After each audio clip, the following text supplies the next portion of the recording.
Nope. God, please. Okay.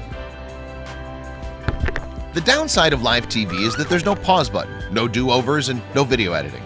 This means anything can happen when you're on the air. Fortunately, these little mishaps wind up being used as bloopers. But other times, the unpredictable nature of live TV can have tragic consequences. Here are some crazy live moments that viewers can never forget. Primer Impacto host Jackie Garrido of the Univision network was wearing a white knit mini dress, but this wasn't a surprise to anyone as her style often involved revealing outfits. Unfortunately, this dress made it seem like she was wearing no bra or undies underneath. Obviously, this concerned many of the viewers. Now, do you think you can get high at work and get away with it? The truth will totally shock you. Quentin Somerville, a BBV Middle East correspondent, was covering a story on a drug burning operation, but something unusual occurred. As he and his cameraman started inhaling the fumes, they began to giggle and mess up their lines, as they accidentally got high. It got so bad that Somerville couldn't finish reporting the story. However, if you live in Virginia, you might be familiar with this horrible live moment as it unfolded. Allison Parker and her cameraman, Adam Ward, were conducting a live interview in Bridgewater Plaza, Virginia on August 26, 2015. That's when a man walked up to them with a gun and started shooting. The broadcast was immediately rerouted to the studio, while confused anchors tried to make sense of what happened. Sadly, Parker and Ward were killed at the scene. You might have been too young when this happened, but TV viewers were shocked by this next event.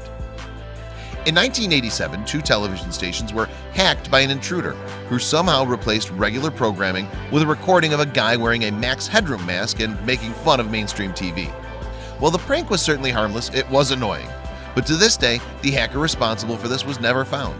Now, do you watch Fox News? If you do, then this ridiculous conversation is bound to leave you totally surprised. If there's one thing Fox News can't go without, it's ticking someone off with their opinions and points of view.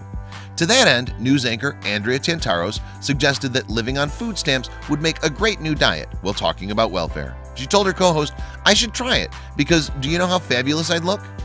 However, if you saw what's next, you'd swear you were watching an action flick. During a high-speed chase in Arizona, a Fox News chopper followed a suspect as he drove off the freeway and eventually exited the vehicle. Although the feed was live and in a 5-second delay, they were unable to stop viewers from seeing as the suspect pulled out a gun and blew his brains out.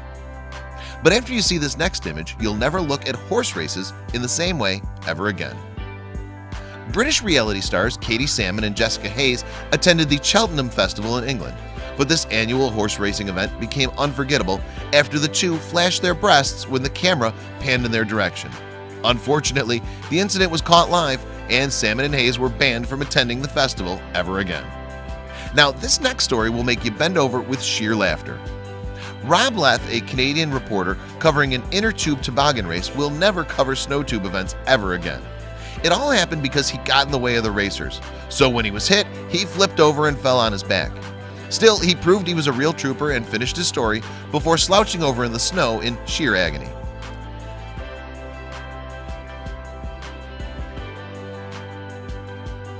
Have you ever seen a woman throwing a football while wearing a really tight dress?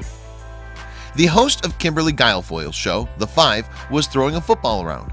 But Guilfoyle got a little carried away, so after throwing a ball, she got way too excited and jumped back into her chair. But when she lifted her legs and sat down, she unintentionally showed way more than her legs. Fortunately, she wasn't too embarrassed. If you thought that soccer was a manly man's sport, you're in for a real shocker. Sadly, soccer has been known as a men's sport, which is why most commentators are usually men. But during the 2014 World Cup, Vanessa Happenkothen, a Mexican TV sports correspondent, proved she had the balls. From that moment on, news outlets around the world started deploring the lack of pretty women in their countries covering sports. Now, this next moment may be one of the weirdest things you'll stumble upon on live television. Anki Baraj, an Albanian journalist, wanted a job at a news station so bad that she wore a blazer with no bra to the interview. Now, most bosses would be put off by this, but the producers were impressed by Baraj's audacity and her cleavage, which landed her the job. If you ever considered working from home instead of a regular job, this next moment will make you change your mind. When a BBC anchor interviewed Robert Kelly, an expert on the impeachment of the South Korean president and all things related to South Korea from his home, things got interesting. In the middle of the broadcast, Kelly's daughter and son ended up crashing the interview. Fortunately, his wife was able to take them away, but the clip was absolutely hilarious. Now, having a Freudian slip happen in general is bad, but what if it happened on live TV?